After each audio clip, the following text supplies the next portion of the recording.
fa le miarabantsika rehetra ry kristianina havana amin'izao alahady faharoa aorian'ny paka izao na ny alahady fankalazantsika ny famindra-po ny Andriamanitra.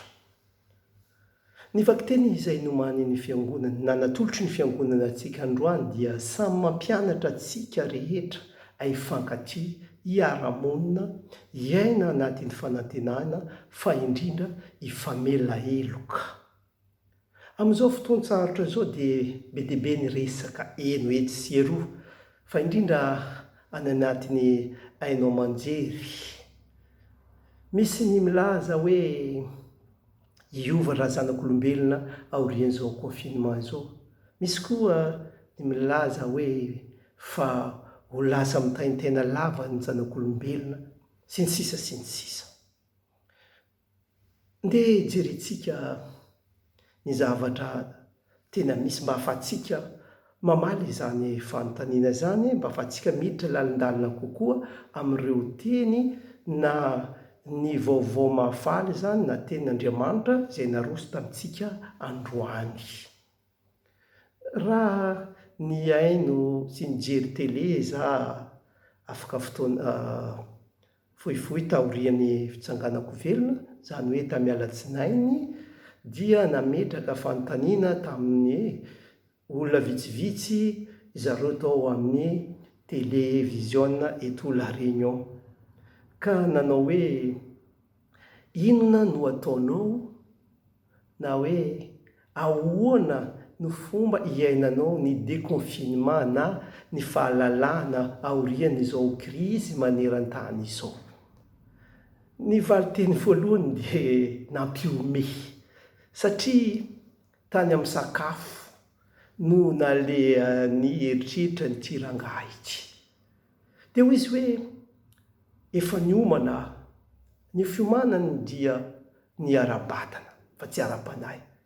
Efa be dia be ny trandraka na ny tangy ao anatin'ny frigo ka raha vao vita ny déconfinement dia hiantso ny namako rehetra hiaraka hihinana, hiaraka hifety, hiaraka hifaly ny natrandraka satria io ny fanaonay ka efa ela zay ny tsy niara nihinana. Ny raha mitoa faharoa kosa dia ny azy dia andeha hitsangatsangana na hitety magasin izay tsy afaka nataony nandritra ny fotoana ny baka. Ny anankiray fahatelo indray hanao voyage hitety izao tontolo izao satria leon'ny mihiboka tao an-trano izy. Ry kristianina hava, mampieritreritra ny toe-tsain'ny zanak'olombelona. Amin'ireo olona rehetra izay nanontaniana tsy mba misy ny anankiray nilaza hoe raha vita ny fiomboana ity dia handeha any am-piangonana isaotra an'Andriamanitra fa mbola velonaina, mbola nampindramy ny aina, handeha any am-piangonana hiara-haba ny Kristy ilay nitsangako velona, na hoe handeha hijery ny rahalako ny anabaviko izay tsy nifanaraka niady tamiko dia hifamela heloka izahay. Fa tsy isy mba fiovantsaina no hita anatiny valitenin-dra olombelona fa hoe hanao fety mbola nomaly dia ny androany izay ihany no atao rampitso. Izao loza mananontanina antsika izao tsy mba mampieritreritra ny sasany na ny ankabetsahany.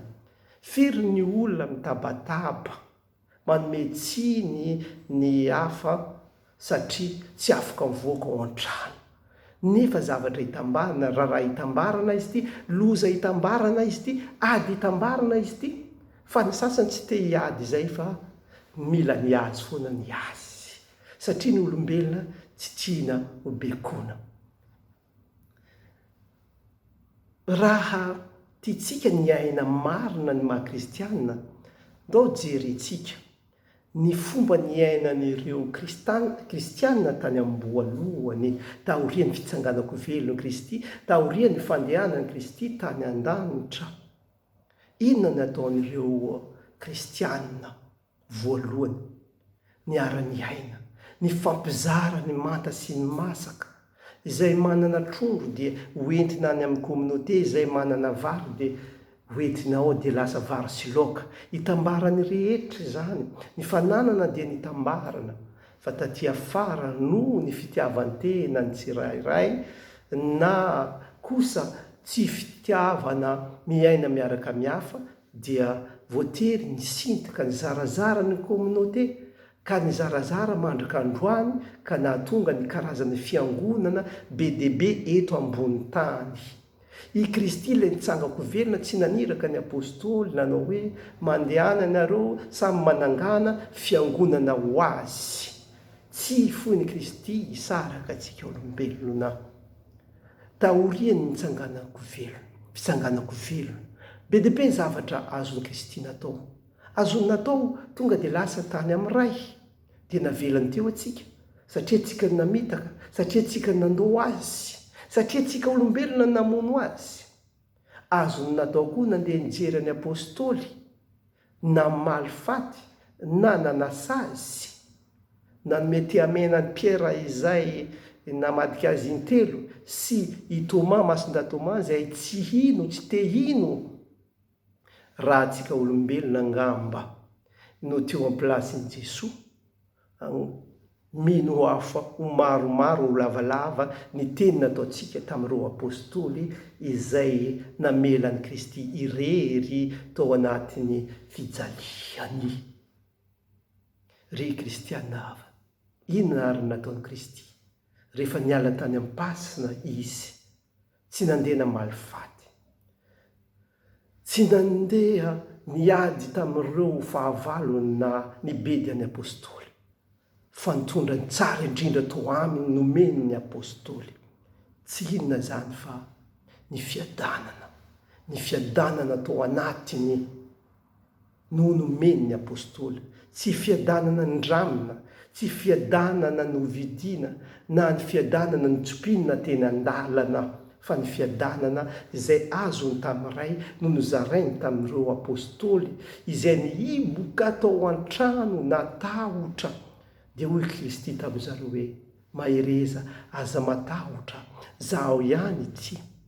Raisy ny fahasoavana, raiso ny fiadanana no omeko anareo. Fampianarana lehibe zany ry kristianina avana, firifiry amintsika izay voadona, voafitaka, ka anantona izay olona navita ratitra amintsika ka hiteny hoe fiadanana ho anao.